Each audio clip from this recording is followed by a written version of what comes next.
Thanks for joining us on Plus TV Africa. I'm Benga Aborowa. The leader of the Islamic movement of Nigeria, Sheikh Ibrahim El-Zakzaky, and his wife Zinat arrived at court in Kaduna State High Court for arraignment amid tight security. All the roads leading to the court were blocked by the Kaduna State Police Command, and vehicles are being diverted to alternative routes. The police have said the move is to avert any breakdown of law and order, cautioning members of the Shiite group against any protest or procession. The couple is charged with 8 counts bordering on culpable homicide, unlawful assembly, and disturbance of public peace, amongst other allegations. The Kaduna State High Court, however, adjourned the hearing on the bail application till the 2nd of August.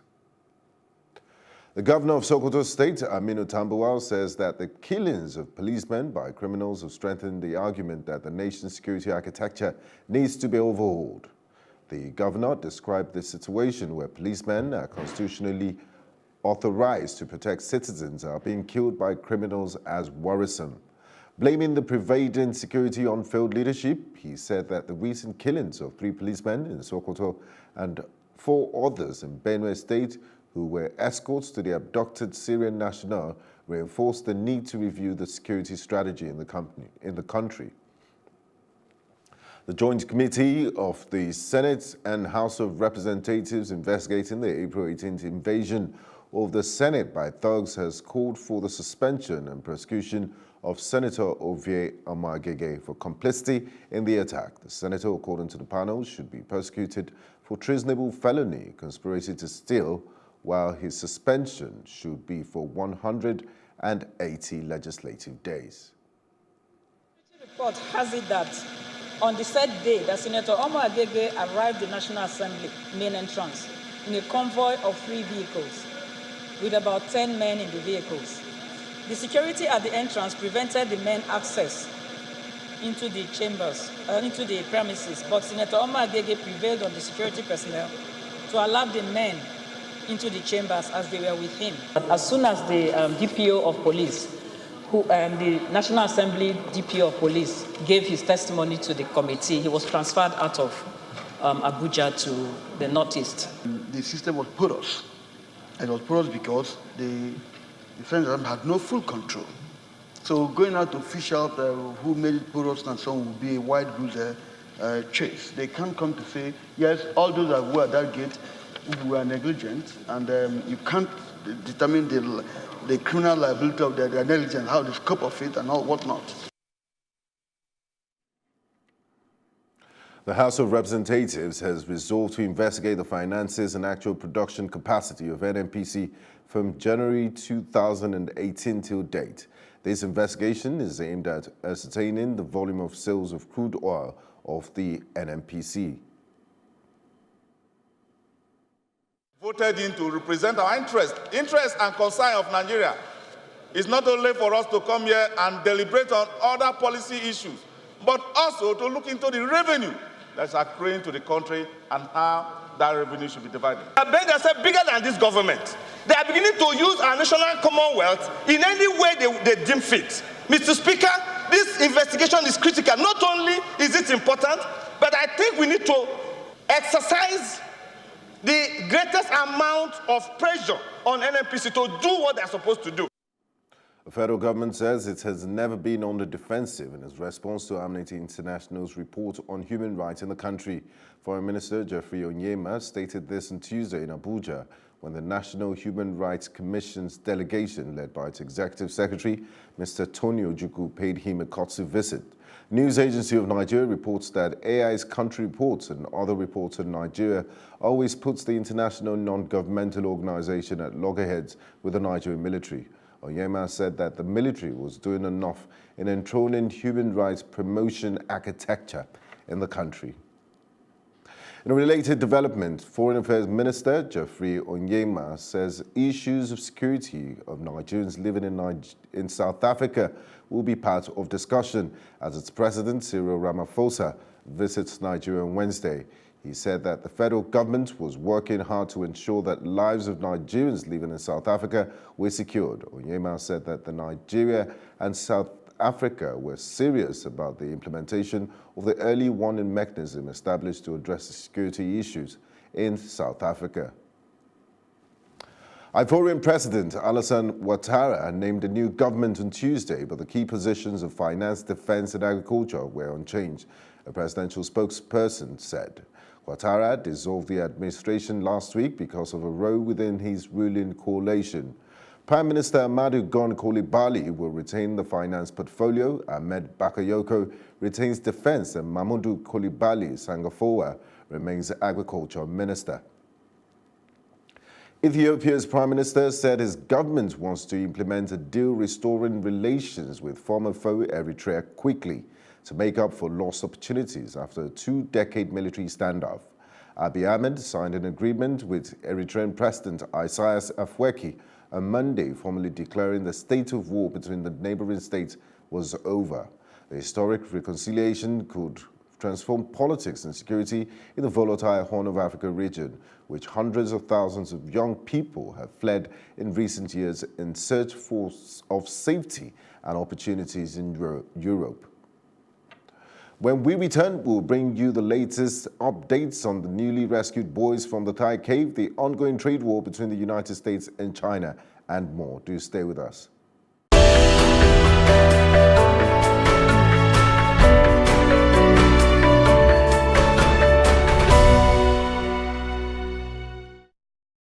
The 12 boys and their soccer coach rescued from inside a flooded cave in Thailand lost an average of 2 kilograms, but health officials on Wednesday say they're in good condition and they're showing no signs of stress. One of the last groups rescued on Tuesday had a lung infection, and they have all been given vaccinations for rabies and tetanus.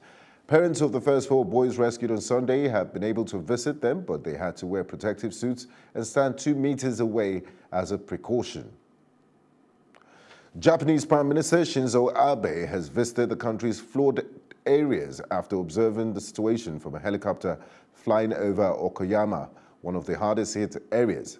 Abe visited a crowded evacuation center, crouched down on the floor to speak with people, many of which were elderly people.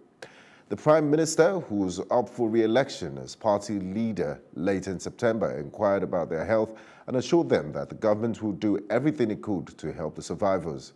Japan flood disaster has been the country's worst weather disaster since 1982, with at least 167 killed and many still missing.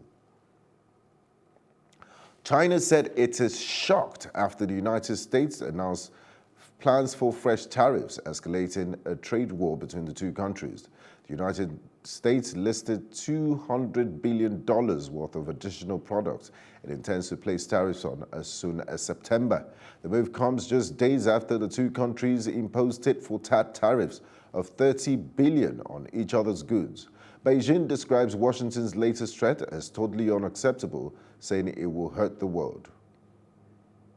A German woman, Beat Zschäpe, on Wednesday was sentenced to life in prison by the higher regional court in Munich, being part of the National Socialist Underground, whose members killed 8 Turks, a Greek and a German policewoman during a 7-year campaign of violence by a neo-Nazi gang. Since the end of the far-left Red Army factions 2 decades ago, killing spree in 1991 that left at least 34 dead. The NSU attack have been known to be the most violent of their type in Germany. Zschäpe's lawyer had urged the court to convict her for lesser charges of arson and robbery, but the court convicted her of 10 counts of murder and handed out its toughest sentence.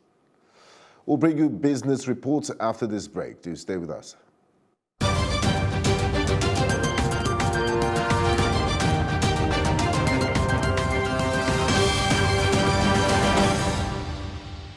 Federal governments and state governments have rejected NNPC's submitted revenue figures for the month of May.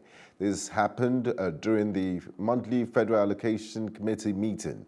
According to Finance Commissioner, the reason for the rejection was due to the dissatisfaction of the presented revenue figures by the NNPC. The meeting has thus been moved to Thursday for NNPC to make necessary adjustments to their figures.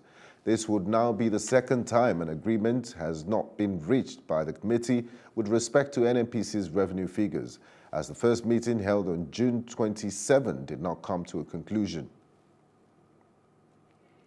Seplat Petroleum Development Company, SPDC, yesterday held its Facts Behind Figures session at the Nigerian Stock Exchange. Facts Behind the Figures provides an avenue for the management of a company to brief the investing public on its activities. Plus TV correspondent Irene Ubani was at the Nigerian Stock Exchange. Seplat Petroleum Development Company PLC, a Nigerian indigenous oil and gas company, is listed on the Nigerian Stock Exchange Premium Board and the London Stock Exchange. It has shares in issue of 588.4 million. The company also has a working guidance of 48,000 to 55,000 BOEPD from the 4 oil blocks, namely OMLs 4, 38, 41 and 53. Seplat says OMLs 38 and 41 are its biggest assets and has a financial interest in OML 55. Sounding the closing gong at the Nigerian Stock Exchange was the Chief Executive Officer at Seplat Petroleum Development Company PLC, Austin Avuru. He spoke with Plus TV Africa on the recent collaboration of Seplat with NNPC and other oil companies in relation to the critical gas development project. Seplat has been in partnership with NNPC and proudly so in several areas of domestic gas supply. As you know, we're in partnership with NPDC. We are operating the Oben plant on behalf of that partnership. We're also operating the Sapele gas plant on behalf of that partnership. Between the Oben plant and Sapele plant, we have the capacity to process 525 million scf of gas. And we currently supply between 300 and 400 million scf of gas into the domestic market. So that's an ongoing one. Those are plants that have been in that functioning.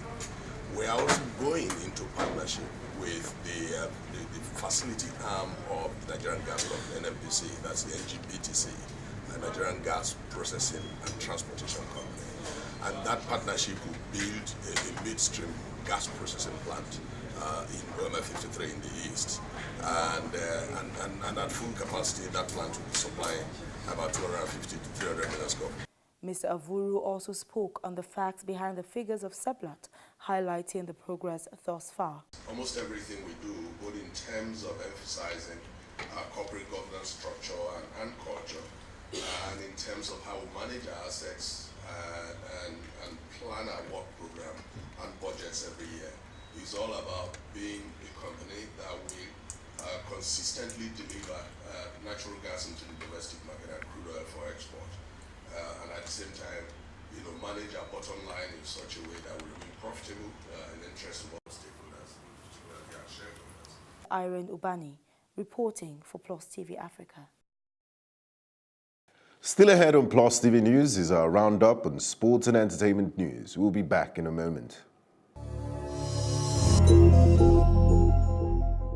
And in entertainment, sister to popular celebrity blogger Linda Ikeji, Sandra Ikeji, took to social media to share news that her sister, having opened her TV station, has made 30 million naira in its first month of operations. She made the revelation recently and said she was proud of the woman her sister is and that she shows that nothing is impossible.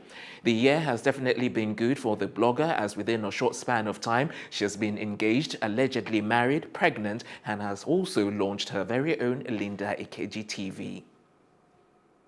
Nigerian pop star David Adeleke, popularly known as Davido, is set to shut down the O2 Arena in London. The Assurance singer took to his Instagram page to share the news by revealing the date of his concert, which will hold January next year. It seems like the DMW star is ready to make history again after Wizkid's sold out in his concert earlier this year. Davido, who is known for iconic feats, performed recently at the Wireless Festival in London on the 7th of July. Chinedu Ikedieze, popularly known as Aki, has been honored as a distinguished visitor to the Miami-Dade County. The mayor of Miami-Dade County handed him a plaque. This was revealed via the actor's Instagram account, where he gave a vote of thanks to the mayor and the county commissioners for honoring him as a distinguished visitor to the city of Miami in Florida. And that's it on entertainment. The very best in sports right after this.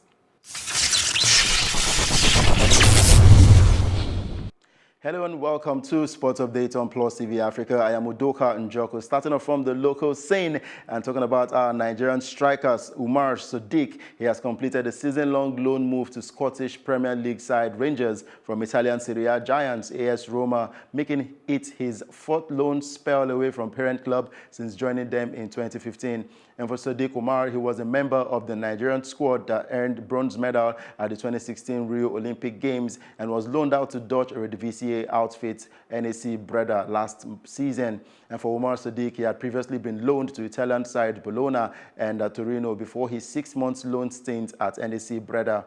He becomes the club's 9th signing of the summer, and Umar Sadiq has scored 2 goals in 6 appearances for his parent club AS Roma. And Super Eagles defender Brian Idowu has joined Lokomotiv Moscow from fellow Russian side Amka Perm on a free transfer and has signed a 3-year deal with the UEFA Champions League campaigners. And he left Amka Perm earlier this summer after they were relegated to the 3rd division due to financial difficulties. And Brian Idowu was part of the Super Eagles squad to the ongoing FIFA World Cup tournament in Russia. And American billionaire Paul Singer's Elliott Management has taken over control of AC Milan after former owner Lee Yong-hong failed to repay the 32 million euros debt, and the sum which was borrowed from the hedge fund of company founder and owner Paul Singer was required to increase capital last month, and legal action has since been taken to repossess the arrears. And Elliott Management Corporation is a company that specializes in distressed debt acquisitions and has pledged to inject 50 million euros as Milan go through the off-field changes. And in tennis, 5th seed Juan Martín del Potro of Argentina will face world number 1 Rafa Nadal in the quarterfinals later today at the ongoing Wimbledon Open tournament, following his victory over Gael Simon in their last 16 clash. And the other last 8 ties, Novak Djokovic and Kei Nishikori of Japan will battle for a semi-final spot, while American John Isner faces Milos Raonic of Canada. And top seed Roger Federer will also play Kevin Anderson of South Africa in his quest to win a 9th Wimbledon Open title. And that's it on Sport Update on Plus TV Africa. I am Udoka Njoko. That's our news roundup of events. We'll be back later with more stories making the headlines. Do join us. I am Benga Aborowa. Have a fantastic day.